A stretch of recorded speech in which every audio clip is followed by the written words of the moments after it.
नमस्कार मु ब्रह्मानंद महाराणा प्राथमिक विद्यालय शिक्षक संघर सभापति तथा मिलित प्राथमिक शिक्षक समन्वय समितिर सदस्य। तीन दफा दाबी जोड़ा अच्छी मूलरू अच्छी 2022 मसीह भी अच्छी 23 मसीह अच्छी से मूल दाबी आमर पूर्ण हो न कौन से ना प्राथमिक शिक्षार जो कुत्सित प्रथा अच्छी स्कीमाटिक नियुक्ति ताको संपूर्ण उच्छेद करेंगे से जो मानक नियुक्ति दिखाई तुरंत से नियमित करेंगे 6 वर्ष 8 वर्षर ठिका कार्यकाल को मूल चाकरी नेशनल इंक्रीमेंट दे गणना करेंगे।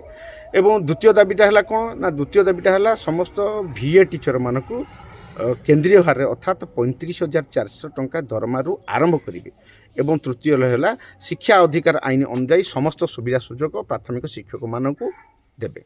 यही 3 दफा दाबी रे आम एक मिलित निष्पत्ति करूँ समभावापन्न शिक्षक संगठन माने एकाठी होइछु मिलित शिक्षक प्राथमिक शिक्षक समन्वय समिति गठन करूँ।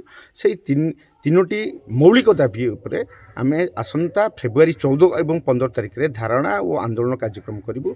16 तारिख दिन आमे समावेश करूँ। जदि सरकार यही आंदोलन और समावेश पर जदि तथापि आम दाबी पूरण न करती ताले आगामी दिन आंदोलन को तीव्र करूँ और आंदोलन रूपरेखा कौन हम ताहा सेठी निष्पत्ति हम।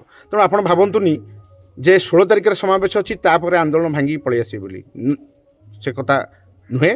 आम 16 तारिख पर 16 तारिख दिन समावेश करूँ। 17 तारिख हुए तो मुहा समावेश हो पारे तापर आहरी समावेश हो पारे। तेणु आंदोलन को तीव्रतर कर आउ सरकार जेहेतु माननीय मुख्यमंत्री आम आंदोलन को जाई घोषणा करथिले प्रतिश्रुति देथिले एई मौलिक 3टी दाबी पूरण करिवे बोली। तेणु आज पर्यंत करि नथिबारु तेणु आम आंदोलन करूँ। तेणु सरकार निश्चित भाव में आशा रखू दाबी करूँ तुरंत पूरण करेंगे नचेत आंदोलन को आम तीव्र करूँ। धन्यवाद। नमस्कार।